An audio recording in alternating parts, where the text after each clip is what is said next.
अगर ट्रेन में एक जगह से दूसरा जगह पर जाने के लिए ट्रेन टिकट बुक करना पड़ेगा।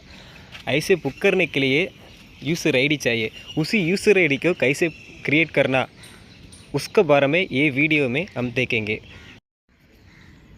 सबसे पहले गूगल में जाके IRCTC टाइप करना।